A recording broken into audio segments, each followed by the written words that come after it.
Hello, first graders, and welcome back to another chapter of Junie B, first grader Aloha-ha-ha. Last time we read chapter 5, and Junie B and her family were walking by a gift shop and she found an inflatable parrot that she fell in love with. So her parents bought it for her, but it turned out to be too small. And so she got a little bit stuck in it. And well, she took another photo for her photo journal of her inside her I forgot the word for it. I just said it. The parrot floaty ring, and it didn't look that great. And some boys were making fun of her for her floaty ring, which was very rude of them. So I'm hoping now in chapter 6 she's going to have a little bit more luck with her photo journal. And she's going to be able to have a little bit more fun in Hawaii, because Hawaii is a pretty fun place, and Junie B has had some pretty bad luck so far. Alright, so chapter 6 is called Chicken of the Ocean. Day 3. Dear first grade journal, my camera pictures aren't going that good. On account of first I got grouchy ladies, and then I got looked at like a doofus. So far, my photo journal is telling the stupidest dumb story I ever heard of. Today will be better, I hope, because me and Mother and Daddy are going to snorkel, and snorkel is the grown-up word for when you swim with a giant hose in your mouth. I like that word of snorkel, and I like snortle and snarkle and snoodle. Your friend, Junie B. Snorkel. I put down my pencil and I waited for Mother and Daddy to get up. Those two have lazy bones. Only I am not allowed to jiggle them awake anymore, or else Mother turns out cranky. I kept waiting real patient for their eyes to open. Then, finally, I tippy-toed next to Daddy and I blew air in his face. He opened one eyeball. I waved very pleasant. Hello, how are you today? I said. Look, I am already dressed for breakfast. Daddy closed his eyeball. I opened it up again. Whoops, I lost you there for a second, I said. Don't you want to see what I'm wearing today? I stepped back so he could see my clothes. Then I twirled all around like a fashion girl. See me, Daddy? See how cute I look? I picked out an outfit to go with Squeezer's flatso parrot head. He looks very cute with these shorts, don't you think? He looks like a parrot belt. Kind of. I skipped around in a circle. I'm glad that Mother didn't cut him off, I said. He wasn't even uncomfortable to sleep in, hardly. After that, me and Squeezer climbed onto the bed, and we sat on Mother's legs until she woke up. It did not actually take that long. Then, yippee hooray! All of us went down to breakfast, and Mother said I could order pineapple and coconut pancakes, and that is just like eating dessert, I tell you. The waitress looked at me and Squeezer. She did a little chuckle. Wow, you already have your swim ring on, huh? She said. All you have to do is go blow 'em up, and then you'll be ready to go. I did a frown at that comment. Yeah, only I can't actually blow 'em up, or he'll squeeze the life out of me, I said. The waitress stopped smiling. Oh, she said. Oh my.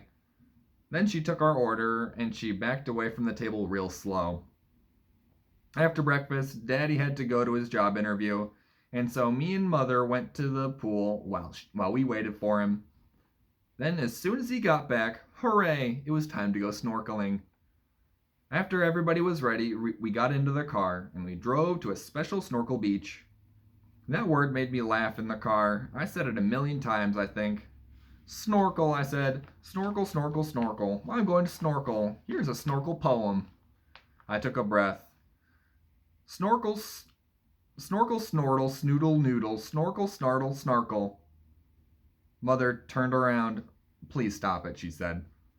She took an aspirin. Mothers do not appreciate poetry, apparently. Pretty soon, Daddy pulled into a beach parking lot, and he carried our snorkel stuff to the water. Mother helped me on with my fins. The swim fins look exactly like frog feet, except for they're not on an actual frog. It is hard to walk with frog feet. You have to lift your feet way high in the air like you're in a marching band. Except for frogs don't march in a band usually, on account of most of them don't play an instrument. After I put on my frog feet, I put on my face mask and snorkel snout. A snorkel snout is the giant hose that you breathe with. Then Daddy took me into the water, and we tightened my face mask, and ta-da! I was ready to go. I floated on top of the water and breathed through the snorkel snout. I did very good with my breathing, because I already practiced this activity in the pool, that's why. Only, wowie, wow, wow. I could not believe the view. I raised up real excited. The ocean bottom is way prettier than the pool bottom, I hollered. You can see clear as a belt down there. Mother and Daddy smiled. Then Daddy said to please use my soft voice. Snorkeling is a quiet sport, Junie B, he said. We don't want to bother the other snorkelers, okay? So the word of the day is quiet. Got it? Got it, I said. The word is quiet. After that, I put on a snorkel vest to help me float, and I held onto a kickboard, and I swam with Mother and Daddy to a special snorkel spot. Frog feet help you swim speedy fast. Even if you're swimming on a flat soap parrot, you can still go speedy. After we got there, I put my head in the water again, and my eyes popped out of my head. The fish were beautiful, I tell you. There were yellow ones, and blue ones, and orange ones, and silver ones, and black ones, and white ones, and spotted ones, and striped ones. My heart pounded at the sight of them. I raised my head and pulled out my snorkel snout. Hey, this is just like swimming in the fish tank at my school, I said. Daddy quick put his finger to his lips, and he pointed to the other snorkelers. Shh, remember, the word of the day is quiet, he said. I tried to calm my voice, only it kept on staying loud. Yeah, only I didn't know I would be this excited, I said. It's hard to control my thrill. After that, I looked at the beautiful fishes some more. I smiled and smiled inside my head. It was like being in a fish zoo. Only just then, a little bit of trouble happened, and it's called I spotted a stick behind a rock, and then, gulp, the stick started to move, and gasp. Oh no, the stick swam away, 'cause it wasn't even a stick, that's why. It was... An eel! I spotted an eel! I screamed. 911! 911! Eel spotting! Help, help, help! Some of the other snorkelers popped up their heads. Then Daddy popped up his head too.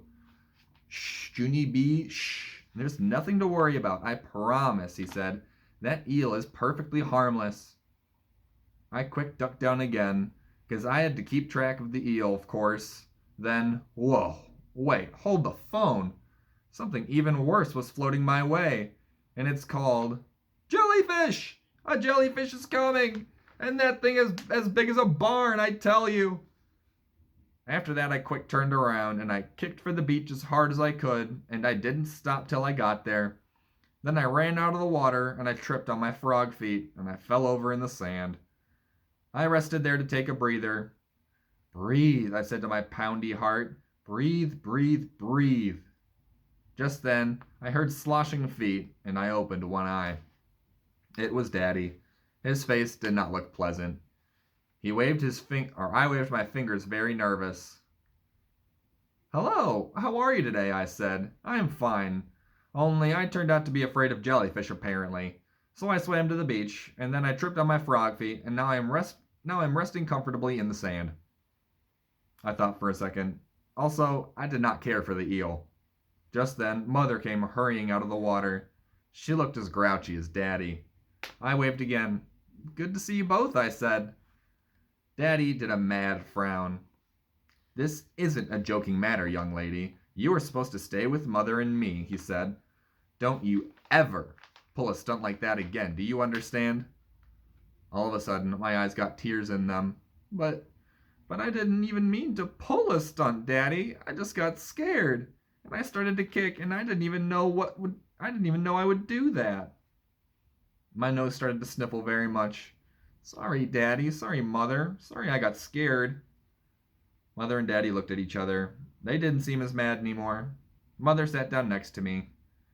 We're not mad at you for being scared, honey, she said. We're upset because you swam away from us. You should never, ever swim alone in the ocean. I sighed very glum. I turned out to be a chicken, I said. I'm a chicken of the ocean. Mother smiled and ruffled my hair. I think you mean chicken of the sea, she teased. Then she and Daddy did a chuckle, only I don't actually know why. After that, we walked back to the car. My camera was in the back seat. Phooey. I still have to take a dumb snorkel picture for my assignment, I said. I thought today's picture would be cute, but these photos just keep getting stupider and stupider. I handed Mother the camera. Then both of us walked back to the sand to take another dumb picture. She blew a little bit of the air and squeezer and made him look more lively. Then I posed as good as I could. Then click, click. And then here's the picture. It says, Day 3, Hawaii is making a fool out of me. And she's in her snorkeling gear. Wow, Junie B just cannot catch a break, can she? Well, tomorrow we're going to read Chapter 7, which is called Flowerhead. I think maybe this time Junie B will catch a break. All right, I'll see you tomorrow.